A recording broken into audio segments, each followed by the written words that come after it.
Nigel Farage presents himself as a disruptor, as the voice of anger, as the voice of dissatisfaction with what's going on. But a lot of that he's brought. A lot of that is what he has done. The dissatisfaction, he says, is with the government. The dissatisfaction really should be with Brexit. But even if we choose to differ on that,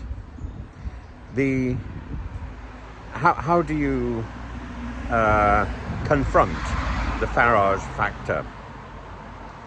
You can start talking about the claims of racism, of his disapproval of Muslims speaking other languages in the street, the hypocrisy that his own daughter speaks impeccable German, presumably also on the street occasionally, and the laddish banter, the pints of beer, and the sneering aphorisms. All of that goes nowhere. The only way to attack Mr. Farage is, first of all, to point out that he is, broadly speaking, insignificant. He might get one seat, that might be his, but I think Giles, the Conservative, the sitting Conservative MP, has a good majority, is a good constituency MP, and I mean, he must be suffering the onslaught of so much energy from every aspect of Aaron Banks and the Reform organisation to secure the seat for Farage. But I think there's every possibility Farage won't succeed. So, number one, you can point out his insignificance. Number two, you can point out the absurdity of the manifesto, because it's a series of promises that cannot be delivered. Right down to the promise to abandon the BBC, the licence fee, which would simply create a hole in the system. And the tax, raising the tax threshold to £20,000, it would create a hole in the system so gigantic that the bump would be bigger than the bump we experienced under Liz Truss. It doesn't matter whether Jeremy Hunt tries to assure us Liz Truss was right, that she was just doing things too quickly.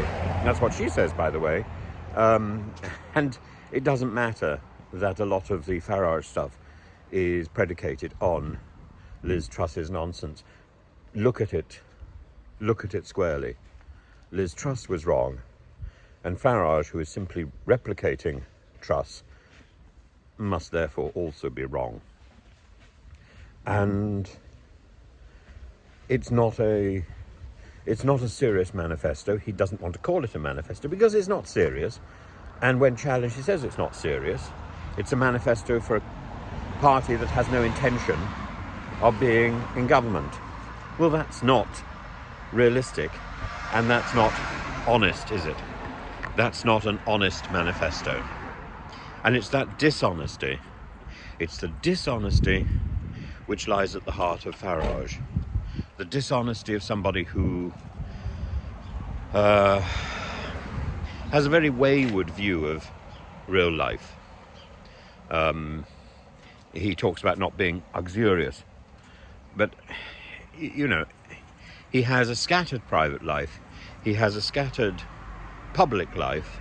He has very limited commitment. He didn't make his commitment to standing in Clacton until the very last minute. Now, it could be said that was a bit of brilliant politicking. Yes, but it's also a demonstration of his lack of commitment and his lack of genuine, real honesty and forthright willingness to do the job. He is a dilettante, and it's on that basis that he shouldn't really be given the time. Why do I spend time looking at him? Because he is by far the most interesting performer on the political stage, but I judge him as a performer, not as a serious politician. And as a performer, yep, he's up there with Falstaff. He's up there with Max Miller. For me, Farage should be on stage, not in the Commons, but he should certainly be in the House of Lords as a senior individual who is responsible for the political look of our country, who is the person who triggered Brexit, and he should be held accountable on that. Elected to represent the people, he couldn't represent a grapefruit. This isn't a man who is serious, who has responsibility. He walks away from responsibility. Ask his 2 wives, ask his various girlfriends. He doesn't have staying power. He doesn't know how to keep his word. Would you give your vote to that sort of man? I wouldn't.